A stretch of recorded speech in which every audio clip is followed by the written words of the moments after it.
Salut à toutes et à tous et bienvenue dans ce nouveau tips qui va être dédié aujourd'hui à Affinity Photo. Il y a quelques jours, quelques semaines, on a vu un tutoriel sur comment créer sur un portrait un effet de noir et blanc et faire ressortir quelques parties en néon, faire venir ressortir des tatouages, les yeux ou autres. Et bien aujourd'hui je vous propose de faire la même chose sur Affinity. Si jamais vous avez des questions sur le logiciel, des choses que vous n'avez pas compris, je serai disponible dans les commentaires juste en dessous, avec grand plaisir. Et si jamais vous avez des remarques, ou si vous avez aimé la vidéo, vous pouvez aussi commenter, liker, partager, vous abonner, pour pouvoir permettre à la chaîne de continuer à se développer. J'espère en tout cas que cette vidéo vous plaira, je vous dis à tout de suite, au cours de son visionnage. Attaquons donc notre petit exercice pour venir donner un effet de néon. Vous allez voir que ce n'est pas très compliqué et ça permet de prendre en main facilement les calques de réglage et les effets de calque. Pour ce faire, on va commencer ici par venir se mettre en noir et blanc en cliquant sur le cercle bicolore et on va aller choisir noir et blanc. Ça permet de venir définir les couleurs et de venir assombrir certaines parties, en éclaircir d'autres et tout simplement modifier ainsi les contrastes de la photo. Pour ma part, je viens assombrir un petit peu, l'idée étant d'avoir quelque chose d'un peu sombre que l'on viendra faire ressortir avec notre effet de néon.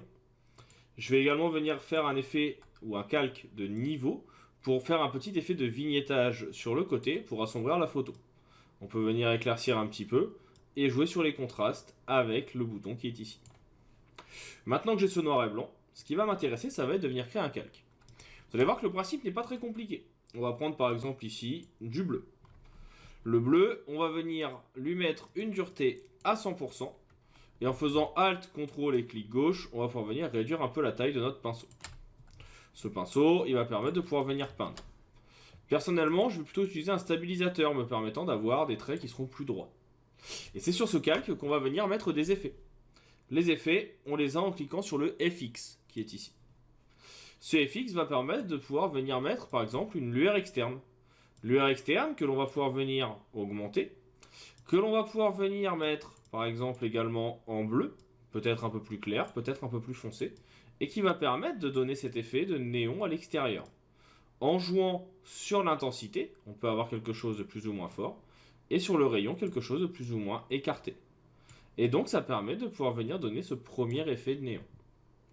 En plus de ça, on va y ajouter une lueur qui elle sera interne, qui va permettre, en venant zoomer, et en augmentant encore une fois le rayon, de donner un effet à l'intérieur qui va permettre de créer ce petit relief. On peut choisir de garder du blanc, mais on peut également venir mettre un petit peu de bleu. Cet effet permet donc maintenant à chaque fois que je vais venir peindre de faire ceci. Ce qui peut être d'autant plus intéressant, c'est que si vous venez par exemple dessiner une forme, disons ici je ne sais pas un cercle, et que ce cercle vous le remplissez d'une couleur, donc là en l'occurrence du bleu, eh bien vous avez automatiquement l'effet qui est remis en place également.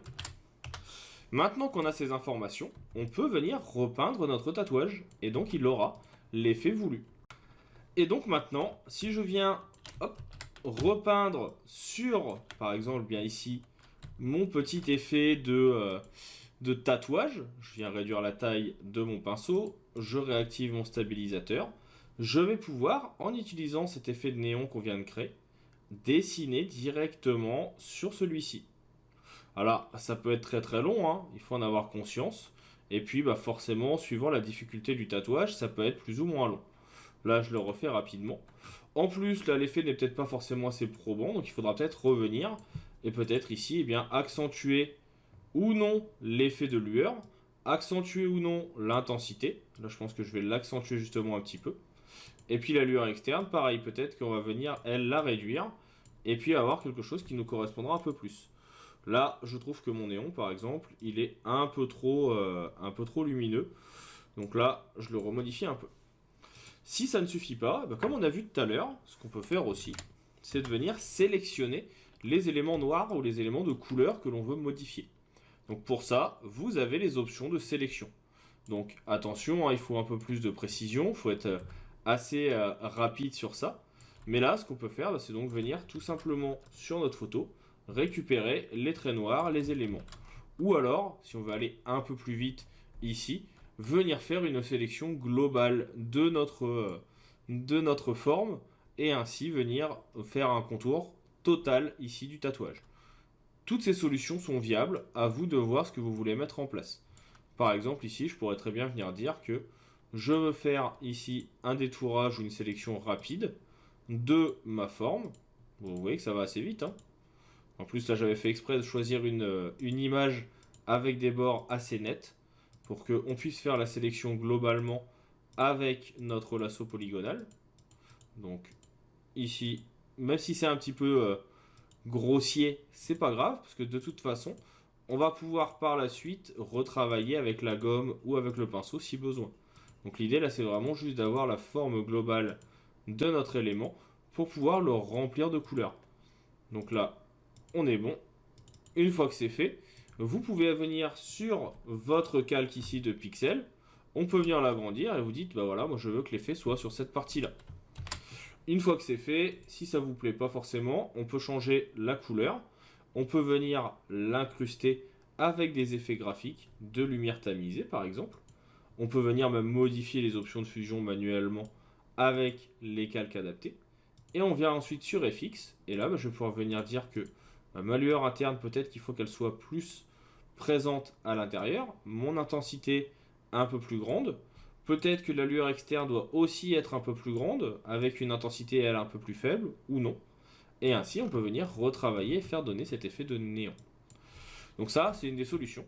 L'autre solution, qui est assez intéressante aussi à mon goût, c'est de venir sélectionner uniquement les traits. C'est un peu plus long, mais ça va permettre d'avoir des effets graphiques qui peuvent être sympas. Pour ce faire, ce que vous pouvez faire ici, j'enlève mon stabilisateur. Et comme on est sur des traits droits, ça peut être assez rapide.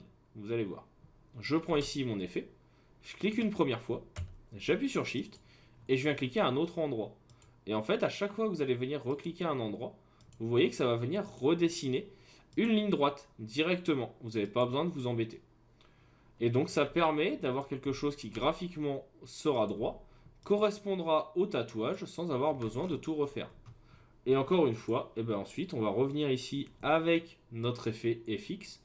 On peut venir accentuer l'intensité, l'intérieur et l'extérieur pour venir agrémenter notre effet de néon. Donc c'est pas plus compliqué que ça et c'est ce qui va nous permettre de faire l'effet. Donc là je vais le faire rapidement sur l'intégralité de la forme pour que vous puissiez voir ce que ça donne. Et vous voyez que ça marche quand même plutôt bien pour venir créer notre effet de néon. Donc là, en plus quand vous avez des petites zones par moment, on peut rapidement les passer. C'est pas grave parce qu'en fait l'effet de néon va le cacher en lui-même. Donc par exemple, vous voyez que je ne suis pas repassé à l'intérieur parce qu'on a quand même l'effet de néon qui est présent.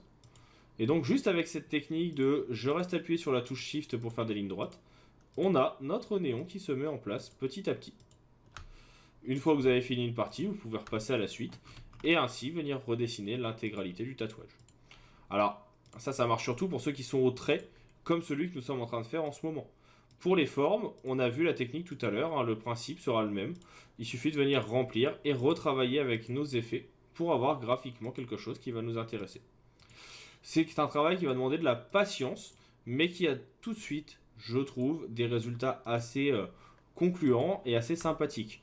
Il suffit juste de trouver la bonne photo, de trouver les bonnes teintes, et ensuite vous allez pouvoir faire quelque chose d'assez sympa sur votre forme, sur votre tatouage ou sur votre objet.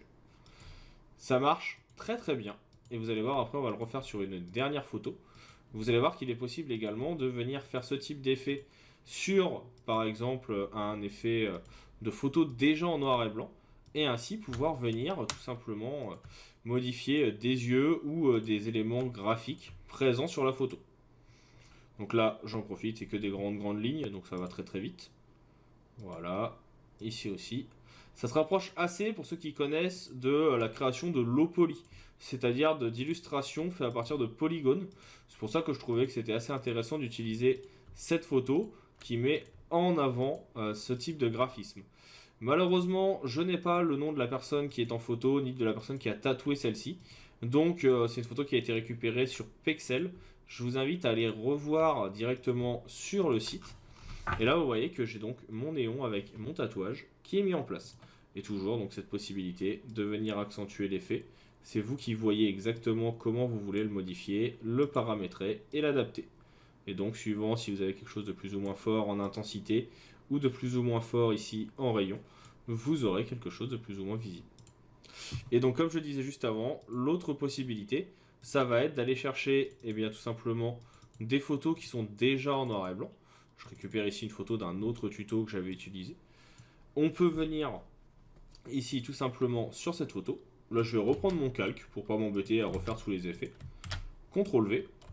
Je viens ici, déjà je peux le placer où je veux, comme vous voyez, je peux le replacer. Ce calque peut être déplacé, peut être adapté. Et surtout, en fait, je peux très bien utiliser le même effet ici pour venir prendre mon pinceau, venir par exemple agrandir le dit pinceau en question. On va reprendre du bleu. Et là, je peux utiliser ça pour venir coloriser peut-être certaines parties, pour donner un effet métallique, pour donner un effet de regard un peu dur. Je peux venir également faire des formes que je pourrais réutiliser. Donc là, je pourrais très bien venir dire que je veux que sur cette partie-là, il y ait toute une partie bleue, un petit peu néon qui soit mise en place. Et donc là, vous voyez que je peux venir peindre et l'ajouter. On peut même aller plus loin, on peut déjà venir mettre un mode de fusion. Donc là, vous essayez, il y en a plusieurs des modes de fusion. On va essayer de trouver celui qui va être le plus adapté. Donc là, pas forcément celui-ci, peut-être en produit. Alors, celui-là, il me plaît pas forcément. Alors, normalement, j'en ai certains qui me plaisent bien justement pour l'effet graphique. Tant pour moi, je vous dis une bêtise, on va peindre en normal. Ce que je vais faire, c'est que je vais ici dupliquer le calque qu'on avait fait avec les effets. Comme ça, je peux venir peindre par exemple cette zone. Et c'est le calque en lui-même qu'on va modifier ici en superposition, en éclaircie et autres pour pouvoir venir par exemple l'incruster tout en ayant notre effet de néon encore une fois. Donc ça marche assez bien, ça peut être intéressant. À vous de voir bien sûr suivant les résultats que vous voulez réaliser. Donc vous voyez que ça marche assez bien, ça va assez vite et ça donne des résultats assez intéressants et assez rapidement. J'espère que ça vous aura plu. Si jamais vous avez des questions, n'hésitez pas. Ça sera avec plaisir que je viendrai y répondre. Et puis pour ma part, je vous dis maintenant à bientôt pour d'autres astuces ou d'autres tutoriels.